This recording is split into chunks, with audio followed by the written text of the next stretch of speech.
Olá, amigo e amiga varejista, como vão? Tudo bem? Aqui é o Luiz Cláudio Melo para mais um episódio do 360 Varejo Cast, junto com o meu amigo e sócio Renato Avó. Tudo bom, Renato?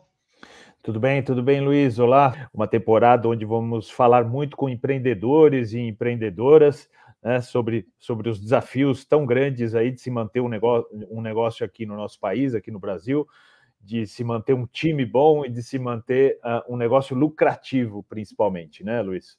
Exatamente. Pessoal, e hoje o nosso tema é exatamente o tema pelo qual a gente é mais solicitado, seja através de dúvidas nas nossas redes sociais, seja principalmente no nosso trabalho de consultoria que a gente faz com empresas do Brasil todo, que é, afinal de contas, o principal motivo e a razão de existência de qualquer empresa, que é o lucro. Uma empresa sem lucro é uma empresa que não para em pé. É uma oportunidade ímpar aqui para a gente discutir esse tema e a gente tem por hábito, todas as vezes que a gente traz um assunto à tona, a gente trazer não só a partir de experiências que a gente busca, experiências que a gente vive como empresário, como consultor, mas especialmente através daquilo que as pesquisas apontam. Então, para esquentar aqui o nosso bate-papo, pessoal, Renato, eu queria apresentar aqui duas pesquisas que saíram, uma o ano passado e outra em 2022, que mostra principalmente a principal dor, a principal preocupação, que é essa questão da rentabilidade, e como as empresas, a mortandade das empresas nos seus primeiros anos de vida, que são geradas principalmente por dificuldades nos seus processos de gestão. Então, deixa eu compartilhar aqui a primeira pesquisa que aponta uma pesquisa do governo federal, do IBGE.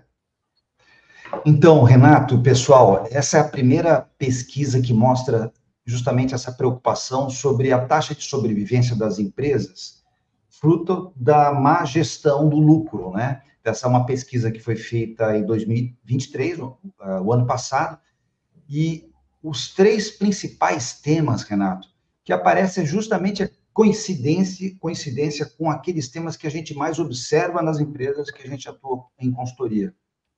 Perfeito, Luiz. E qual é a nossa visão sobre isso, né, Luiz? A nossa cultura, né, a cultura do brasileiro, né, a cultura do latino em geral, do brasileiro em particular, é uma cultura do fazer, né, do realizar. E muito faz para ver o que acontece, tentativa e erro, né? Vamos aproveitar a oportunidade, né? E aí essa pesquisa mostra bastante a falta de um planejamento, né? A falta de um preparo, tanto do empreendedor, da empreendedora, que na ânsia de aproveitar uma oportunidade vista por ele como uma oportunidade, mas não estudada, né, Luiz? Nós empreendedores, e tanto você quanto eu já fomos empreendedores, somos empreendedores atualmente na consultoria também, né? Mas ao empreender um negócio, muitas vezes o brasileiro, a brasileira, ele dá pouco tempo de dedicação a estudar aquele mercado. Né? Então você vê aí no item 2, né, o planejamento do negócio deficiente, né, como uma das principais razões. Né? Então, praticamente, 17% não fez nenhum planejamento, 59% fez um planejamento para 6 meses. Né? Então, isso aí já dá mais de 2/3 dos empreendedores. Né? Ao você partir já para a realização, seja qualquer tipo de negócio, né? E no varejo isso é muito comum, né? Seja abrir uma pequena loja, seja abrir uma pequena empresa de serviços, sejam eles de quais segmento for, se você tiver um fôlego de planejamento só para 6 meses, a taxa de sobrevivência das empresas no Brasil, como bem atesta o IBGE e o Sebrae, vai ser uma taxa de sobrevivência muito pequena, né? E aí o empreendedor vai se ver às voltas com o pesadelo de empreender, né? Então, aquele sonho inicial, né, do empreendimento, né, de sair de uma vida corporativa, de sair de uma vida de empregado para uma vida de empresário, né, sai do sonho, sai do desejo, sai das aspirações e vai para o pesadelo, né, o pesadelo do dia a dia, né, Luiz? Exato, e tem uma questão importante, observar que esses principais temas que aparecem aí na pesquisa são temas que referem-se à gestão interna da empresa, né? É o ambiente interno da empresa. Nessa pesquisa, o primeiro item é que é apontado como a principal dor, a principal causa da mortandade das empresas, pesquisa feita com empresários, com microempresários, é uma questão externa, que é a questão dos tributos do Brasil, né, onde a gente sabe Sim, o da quanto situação econômica do país, né? Das conjunturas, né? Que a gente enfrenta e sabe que são desafios importantes, claro. Exatamente, exatamente. E, infelizmente, nós temos nessa reforma tributária que está sendo proposta, apesar de atuar para simplificar todo o arcabouço tributário, simplificar toda a administração tributária de uma empresa, mas ela não ataca o principal problema, né, que é o tributo sobre o consumo. Enquanto nos países desenvolvidos, na Europa e nos Estados Unidos, o tributo pesado é sobre a renda. Inclusive, tem um dado interessante, né, que a gente observa, por exemplo, quando você pega o mercado americano, sabe quantos por cento, por exemplo, um veículo, quantos por cento tem de imposto sobre um veículo nos Estados Unidos? Não sei, Luiz, não sei. Zero, Renato. Zero. Uhum. No Brasil, o imposto sobre veículo é em torno de 37%. Né? E toda essa carga tributária pesando sobre o consumo, ela é extremamente injusta, porque ela pega o rico e pega o pobre também. Sim, sim, Então, indiscriminadamente, né? Não interessa, indiscriminadamente. né? Uhum. Então, como é um assunto na qual o empresário, o empreendedor, ele não tem gestão sobre ele, esse fator externo, Uhum. torna-se ainda mais importante e fundamental os pilares de gestão que aparecem aí, né? Que é a questão da gestão das pessoas, a gestão do seu planejamento, a realização de um planejamento eficiente e a gestão do seu negócio. Uhum. E é aquela velha máxima, né, Luiz? Sobre aquilo que eu não tenho capacidade de influenciar, né, que são os fatores externos, a economia, a tributação, etc., a regra do jogo é igual para todo mundo, né? Então, se o gramado está ruim para os dois times, né? Então, a questão tributária no Brasil, que é uma questão bastante complexa, difícil, mesmo com a reforma, caminhamos, infelizmente, no Brasil, provavelmente para ter um dos maiores IVAs do mundo, né, se não o maior, né, taxa de IVA do mundo, quando essa reforma for regulamentada, né, isso vai trazer para o empreendedor, para a empreendedora, uma série de dificuldades, obviamente, a depender do seu segmento de negócio, né, mas são dificuldades que todos enfrentam, né, então o que o empreendedor e a empreendedora precisa a ter um olhar mais atento, né, exatamente a sua capacidade de gestão interna, né? O que nós empresários, nós empreendedores conseguimos fazer dentro do nosso negócio, né? Porque nós não vamos conseguir mudar a reforma tributária, porque é um assunto lá no Congresso, lá no Executivo, no Judiciário, etc., né? Essas decisões vão servir para todo mundo. Né? Então, o nosso olhar precisa ser um olhar de preparo, né? O preparo pessoal, né, do empreendedor, o quanto cada empreendedor sente-se preparado, mas nós costumamos falar para os empreendedores que nós lidamos no nosso dia a dia, né? Não existe um preparo absoluto, né? Ninguém está 100% preparado para ser empreendedor, né? Mas precisa de um preparo e de um estudo para aprimorar as suas técnicas de gestão, né? Exatamente para aprimorar as soluções que você vai dar para os problemas do dia a dia, né? Porque senão os problemas do dia a dia, os famosos incêndios, né, que a gente tanto fala nas nossas redes sociais, vão consumir o tempo do empreendedor, e o empreendedor não vai conseguir planejar o seu negócio, dedicar tempo tanto a planejar o seu negócio, quanto a formar os seus times, né? Formar gente boa dentro do seu negócio. Renato, olha essa segunda pesquisa, Renato. Olha essa segunda pesquisa como ela é coincidente. Então, o Sebrae faz uma pesquisa no âmbito das pequenas e micros, e aí o governo federal, através do IBGE, faz uma pesquisa mais ampla, pegando um volume maior de empresas de portes de diferentes portes de diferentes segmentos, e aponta as mesmas questões. Né? Então, a falta de gestão eficiente é o segundo maior motivo para o fechamento das empresas. E, de novo, o tripé pessoas, estrutura, planejamento e organização. Então, bom, então eu acho que a gente tem aqui elementos o suficiente do ponto de vista de uma amostragem muito ampla sobre os principais problemas que afetam o lucro. O nosso tema de hoje, para você que está acompanhando a gente aqui no 360 Varejo Cast, mas você que está entrando agora pela primeira vez, muito bem-vindo. A gente trata de assuntos sobre gestão de negócios de empresas, com foco nas empresas varejistas. A gente tem produzido conteúdos baseado em diversas práticas que a gente aprendeu ao longo desses anos todos, pela nossa longa trajetória como executivos em grandes empresas, e desde 2016 atuando como consultores na 360 Varejo, e nos últimos anos produzindo uma massa de conteúdos aprendidos dentro dessas empresas. Então, a pesquisa coincide com aquilo que a gente vê no âmbito das empresas. Na realidade, no dia a dia das empresas. Exatamente, Luiz, exatamente. E, Renato, você como um especialista na área de gestão de pessoas, psicólogo formado no varejo da vida, que é o varejo da sua família, um varejo extremamente importante, aprendeu também em outras grandes empresas brasileiras, e conosco nessa jornada de consultores, né? Fala um pouquinho de como a empresa, visto que esses três grandes pilares, pessoas, planejamento, organização, gestão, falando do primeiro tópico, capital humano, como que uma empresa pode se preparar para ela ser mais forte e poder reduzir, digamos, esse seu ponto de tensão que pode fragilizar a rentabilidade da empresa? Olha, Luiz, isso serve para empresas grandes, para médias e para empresas de um empreendedor mais o sócio, mais 1, 2, 3 colaboradores, mais familiares e etc. Né? A empresa precisa se preocupar, o empreendedor e a empreendedora precisa se preocupar em formar bons times.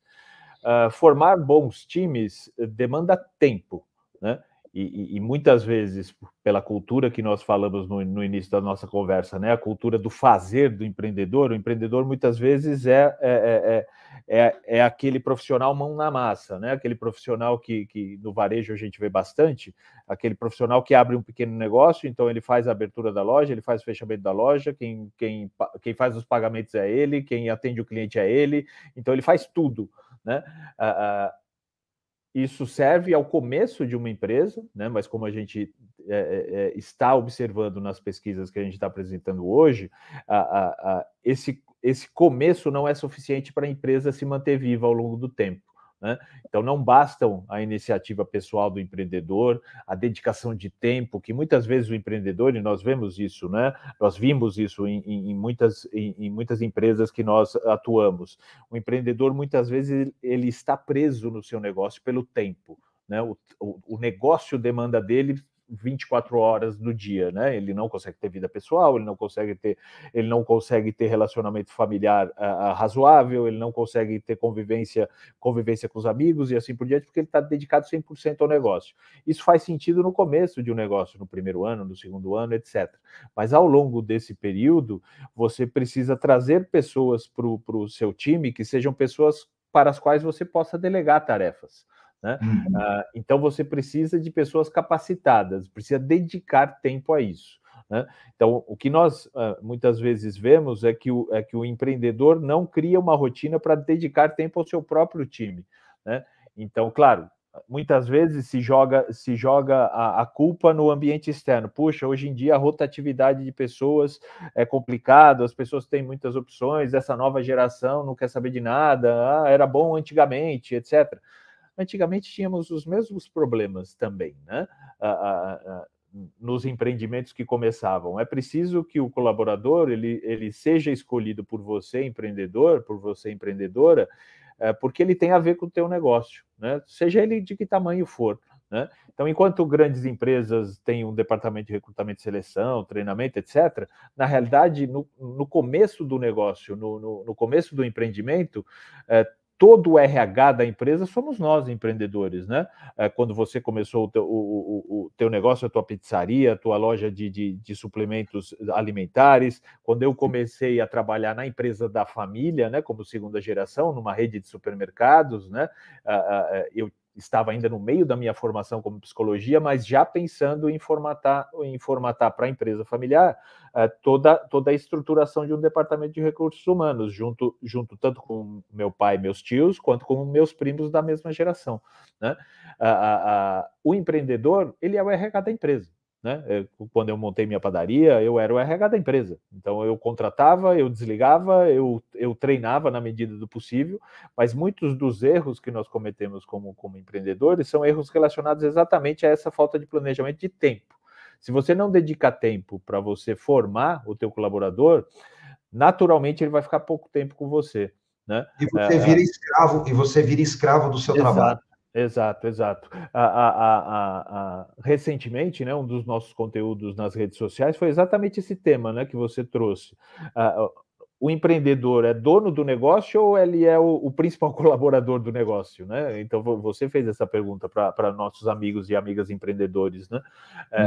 Você é efetivamente dono do seu negócio? Você dirige, você comanda o seu negócio, você estrutura o seu negócio para ele ser longevo, né? Ou o teu negócio depende 100% de você. Se o teu negócio depende 100% de você, você não tem capital humano. Se o capital humano é só você, na hora que você tiver algum problema de saúde, vamos bater 3 vezes na madeira aqui, né? Mas na hora que o empreendedor tiver um problema de saúde, o negócio para. Né? E, Renato, você veja como tudo, Renato e pessoal, vejam como tudo se conecta. Muitas vezes, não é que o empreendedor, ele decidiu porque ele queria, a empreendedora, porque ela queria ser escrava do negócio.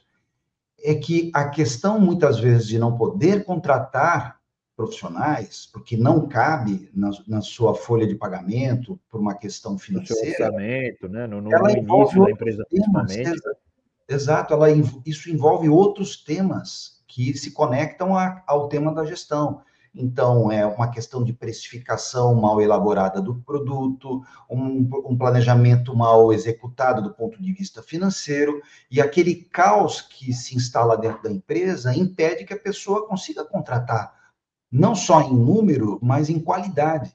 Então, muitas vezes, o profissional é obrigado, quando sobra dinheiro, ele contratar um funcionário que ele pode remunerar muito mal, muitas vezes um profissional que tem pouquíssima experiência, pouco preparo, né?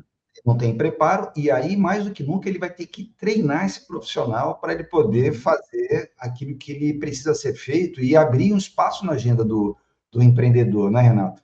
Sim. E aí o tema que você traz nos remete à principal pergunta, né? E o tema desse nosso encontro de hoje, né? De como aumentar o lucro da empresa, né? Primeiro, né? Uma das principais perguntas que a gente pode colocar, né? Para o nosso amigo e para a nossa amiga empreendedora, né? Como eu aumento o lucro de uma empresa? Quando algum empreendedor chega para nós, Luiz, chega para você e pergunta como aumentar o lucro da minha empresa, o que você fala primeiro para esse empreendedor, Luiz? Então, a questão do lucro, apesar da legítima ansiedade do empreendedor, da empreendedora, do cliente que nos contrata, apesar do desejo de que a gente apresente uma fórmula mágica, apresente uma bala de prata empacotada em lucro, a má notícia é que o lucro dessa forma não existe. Né? Como diria o saudoso padre Quevedo, isso não existe. Não existe. Não existe. O lucro, ele é a soma de uma série de boas práticas nas quais envolve uma gestão financeira, uma gestão de produtos, uma boa gestão de marketing, um bom atendimento. Se o empreendedor tem uma loja, esse atendimento tem que ser traduzido numa loja bem organizada, o atendimento tem que ser impecável, no incremento de ticket médio que pode ser feito através de um produto adicional, um cross-merchandising. Então, a gestão de uma empresa, pelo qual é uma empresa voltada pelo lucro, ela é uma soma de partes. correto? Então, que é entre as quais produtos, pessoas, processos, comunicação, gestão financeira, né, gestão da sua comunicação, da sua rede de relacionamento. Então, o lucro, ele vem em primeiro lugar, através de um bom planejamento. E o que a gente sempre costuma dizer, Renato e pessoal, é que o planejamento, ele não é um instrumento fixo pelo qual você faz o planejamento e você não revisita, porque o planejamento, ele é apenas um mapa. Só que esse mapa, que você está no ponto A e deseja chegar no ponto B, ele é cheio de tempestades, trovoadas, buracos, trovões, intempéries. Ele é impactado pela realidade, né, né, Luiz? A folha de papel, né, a planilha, né, o PowerPoint aceita todos os planejamentos, né? Mas o planejamento vai ser impactado dia a dia, hora a hora, semana a semana, pela realidade, né? E precisa ser visitado sempre, né? Eu vou dar um exemplo, né? Porque eu acho que também é importante a gente apontar aqui e trazer também alguns exemplos que são possíveis de você fazer, e alguns, obviamente, estão num estágio um pouco mais avançado, outros estão num estágio um pouco mais inicial, mas quando você tem um comércio, quando você tem uma rede de lojas, uma das melhores práticas é você fazer uma gestão do seu mix de produtos. Quando a gente fala de compra de mercadorias e revenda, isso significa que você, ao colocar essa mercadoria dentro de uma loja, você não pode, em primeiro lugar, colocar produtos além daquilo que a loja cabe, porque a loja não é elástica. É um conceito físico, um conceito primário que você só pode vender aquilo que você expõe. E esse é um princípio varejista, né? Então, muitas vezes, o que a gente percebe onde drena o lucro das companhias, onde drena o lucro das empresas, é a má gestão de estoques. Sim. Então, o empreendedor, aquela pessoa que é responsável pelas compras, ela faz uma compra mal planejada, ela executa de forma errada, ela muitas vezes compra além daquilo que ela precisa, e aquilo que ela precisa, aquilo que o cliente quer, não tem. Então, de um lado, você tem deficiência do produto certo, o produto que o cliente quer, e outras vezes, muitas vezes, quando você, por conta de ter apenas um orçamento, você tem um orçamento limitado. Muitas vezes você investe, cada produto é como se fosse uma ação na bolsa que você investe, né? Então, você muitas vezes investe no produto errado, que fica parado, consumiu o teu caixa, e lá na frente vai ser um problema, porque você vai ter que remarcar esse produto, gerar um prejuízo nele, e esse é um dos principais assuntos que fazem a nossa presença dentro das empresas, onde a gente tem falado de uma forma muito ampla sobre a questão. Agora, Renato, eu queria te fazer uma pergunta. Pois não, Luiz. Obviamente que o tema compras é um tema apaixonante e a gente tem levado as boas práticas para muitas empresas, através dos nossos treinamentos, através das nossas consultorias. Agora, eu queria voltar ao tema fator humano como diferencial competitivo.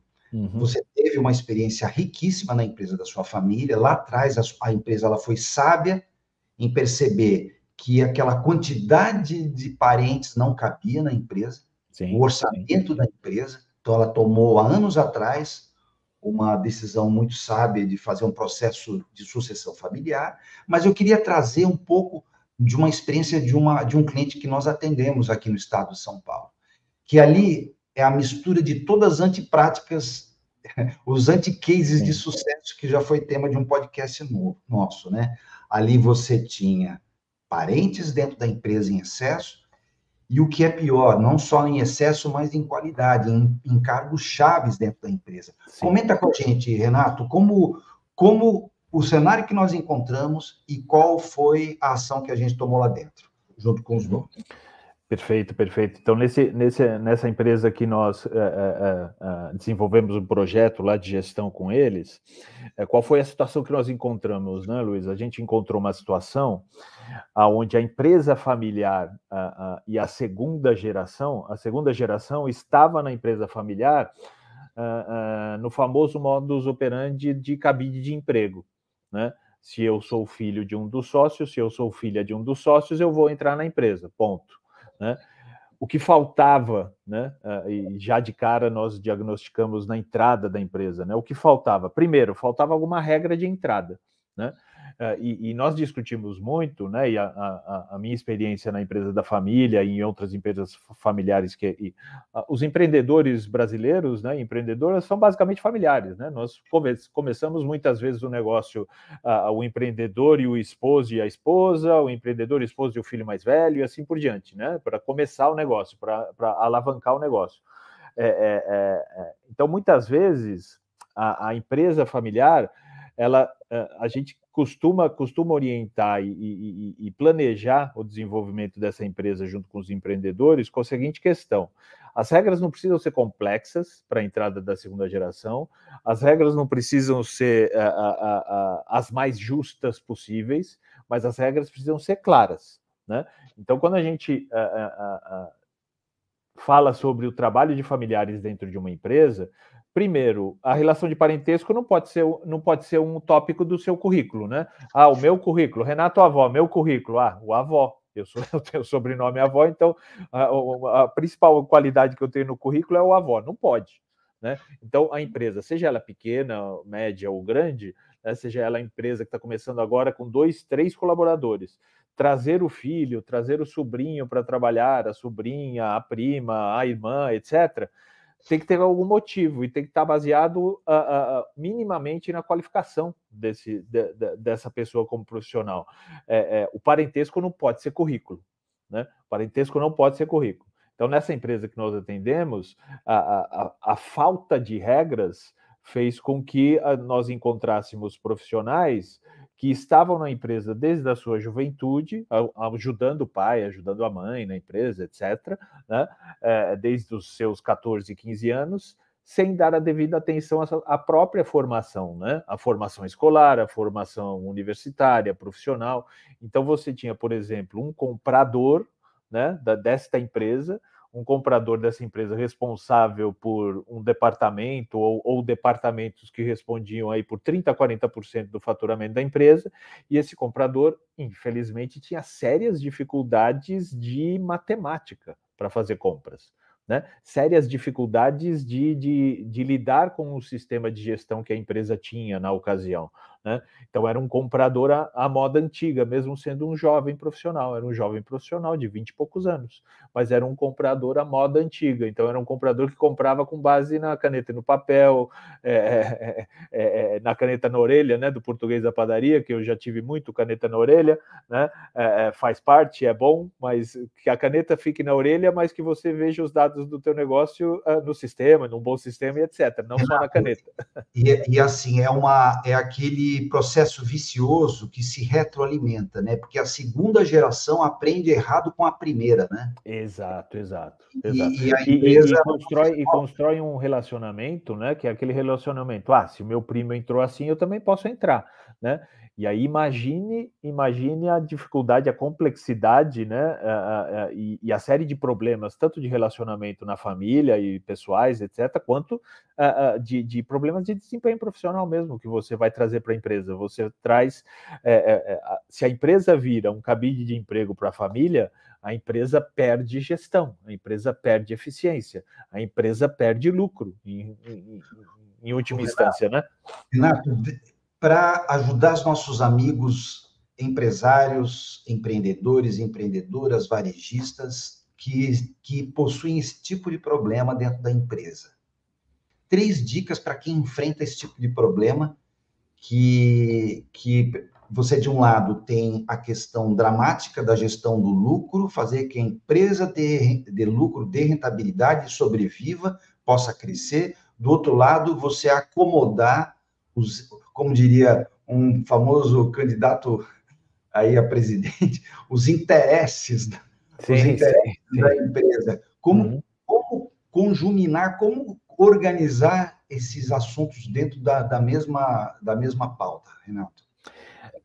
Primeiro, se você é empreendedor, empreendedora, seja com quantos sócios você tenha, é você e teu esposo, você e tua esposa, ou você e teu irmão, teu primo, etc. Primeiro, você tem que ter muito claro entre os sócios qual é a regra do jogo, né?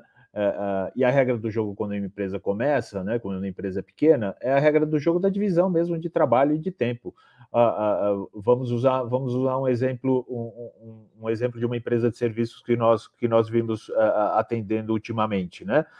Se você tem 3, 4 sócios, os papéis têm que estar muito bem definidos e conhecidos por todos. Você pode ter o sócio que trabalha, você pode ter o sócio que trabalha e investe, você pode ter o sócio que só investe, né? Então, tudo isso precisa estar claro, né? Então, ponto número 1, né? O chamado acordo societário não precisa ser nada escrito no papel, mas precisa ser uma conversa bem franca, né? Entre os sócios. Poxa, eu sou sócio da minha esposa num negócio, então a minha tarefa é tocar o negócio dessa forma, eu cuido dessa área e minha esposa cuida dessa área. Qual é a dedicação que um e que outro vai ter? Então, tudo isso precisa ser claro.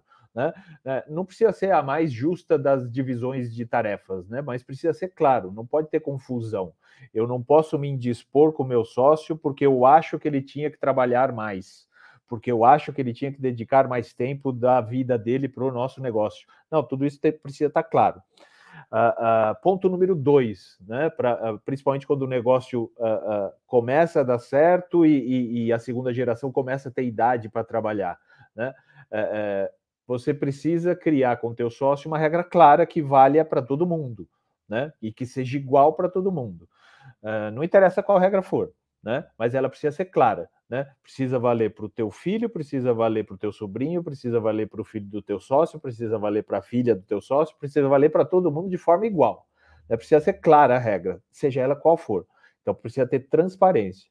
E um terceiro ponto que aí eu uso parte da minha experiência e daquilo que tanto meu pai quanto meus tios me ensinaram nunca deixe de investir na formação das gerações futuras, né? Da tua formação como sócio, dentro do possível, né? Nós sabemos que o empreendimento toma muito tempo da gente, mas a gente não pode deixar de aprender com outros empresários do nosso negócio.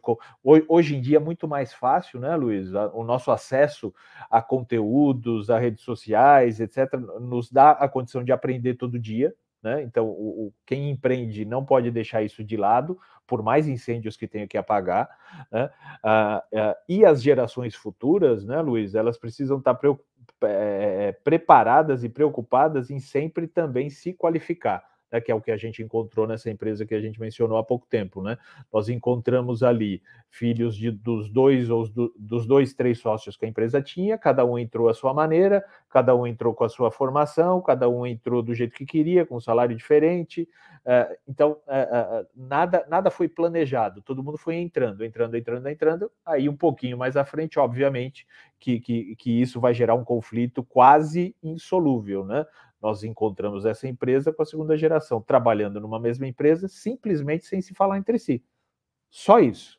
Né? Então, quem está nos assistindo, né, o empreendedor que está nos assistindo, imagine uma empresa onde 3, 4 pessoas da segunda geração, executivos da empresa, respondem para os próprios pais, que são os sócios, mas não se falam entre si. O que essa empresa vai dar de resultado ou vai dar de lucro? Né? Certamente, a não ser que ela esteja no mercado sozinha, navegando sozinha, sem concorrência, não tem como essa empresa ser longeva, né? Não tem como essa empresa durar. Né? Excelente. A gente tem trabalhado com empresas, a gente tem uma boa amostragem, né, Renato, de empresas em portos diferentes, localizadas em pontos diferentes dentro do Brasil, no Norte, Nordeste, Sul, enfim, vários locais, mas esse tipo de questão, ela é praticamente presente na maioria, né? Má definição de papéis, regras de entrada, como você chegar a um acordo que seja bom para todos. Esse é um ponto importante, inclusive quando você fala sobre recrutamento, seleção, treinamento, são temas muito ricos, obviamente que a gente não tem a pretensão de esgotar todos, mas nosso compromisso com os nossos amigos e amigas é falar sobre cada um desses temas ao longo dos nossos próximos podcasts. Inclusive, Renato, a gente precisa falamos bastante sobre o fator humano como diferencial competitivo, falamos sobre as relações empresariais / familiares dentro das empresas, E a gente precisa também falar sobre a questão da gestão financeira. Sim. Ver se concorda, Renato, de tudo que a gente viu e tem visto, e essas pesquisas confirmam, a questão da gestão financeira também é dramática. Uhum. E a gente percebe 3 grandes temas presentes nas empresas que a gente conversa, quando são empresas menores, e quando são empresas maiores, existem temas um pouco mais complexos. Mas nas empresas menores, o primeiro tema que a gente mais percebe é a mistura da pessoa jurídica com a pessoa física. Sim. As contas todas misturadas. É um verdadeiro caos, né? Pessoa que pega dinheiro, pega o cartão da empresa para fazer compra pessoal, a pessoa usa o pessoal para comprar coisas para a empresa, um verdadeiro caos na administração. Sim. Outro tema é uma confusão nos demonstrativos financeiros da empresa, muitas delas não têm ou executam mal e fazendo uma confusão de princípios contábeis de gestão de caixa e gestão de competência. Sim. O demonstrativo de fluxo de caixa. Quantos empreendedores vêm nos procurar, né, Luiz, com aquela velha máxima, né? Poxa, Luiz, Renato, a minha loja até que está vendendo bem, meu negócio está indo bem, eu estou vendendo bem, mas eu não estou achando onde está o dinheiro, né? Mas cadê o dinheiro? Eu estou vendendo bem, a coisa está indo, mas cadê o dinheiro? Exatamente. Às vezes, a empresa é até geradora de caixa, mas é uma empresa que, quando você monta um demonstrativo de resultado, você vê que é uma empresa que gera prejuízo. Sim. É aquela empresa que a gente chama a empresa que está pedalando, né? Se ela parar de pedalar, ela simplesmente cai, porque ela não gerou uns X meses de caixa, né? De reserva, né? Para investimento, para emergência e assim por diante, né? Então, nós temos aí essas confusões, né, de contas, pessoas físicas e jurídicas, nós temos a questão das decisões, das análises financeiras, que cada demonstrativo de resultado ele te dá um tipo de informação, né? E uma outra questão que envolve a gestão comercial / financeira é isso que nós comentamos no início, que é a questão de você já marcar o preço, já fazer uma precificação de forma equivocada. Sim. Muitas vezes, utilizando markup, que é um indicador mais simples que tem, mas que ele contém muitas inconsistências, feitas de forma totalmente equivocada, e que muitas vezes o empreendedor, a empreendedora já larga o produto devendo, né? Sim. Muitas vezes usando o mesmo markup para toda a linha de produtos que ele tem, para tudo, né? Multiplica por 1,3. Quantas vezes a gente não vê isso nas empresas? Como é que eu precifico? Como é que eu coloco o preço de venda ao meu cliente? Eu compro por 10, multiplico por 1,6, é 16. Exato. Né? Para tudo? Para tudo, para todos os produtos. De uma maneira, para falar o mínimo, né, pouco inteligente, né, porque existem produtos que você precisa ter um markup menor para ser competitivo, imagem de preço, etc., e existem outros que o cliente não liga para o produto, né, ele liga para o valor, né, ele liga para o valor que aquele produto representa para ele, que aquele atendimento, aquela experiência e assim por diante. Mas são temas bastante complexos que a gente vai voltar a eles sempre, né, com os nossos amigos empreendedores e empreendedoras.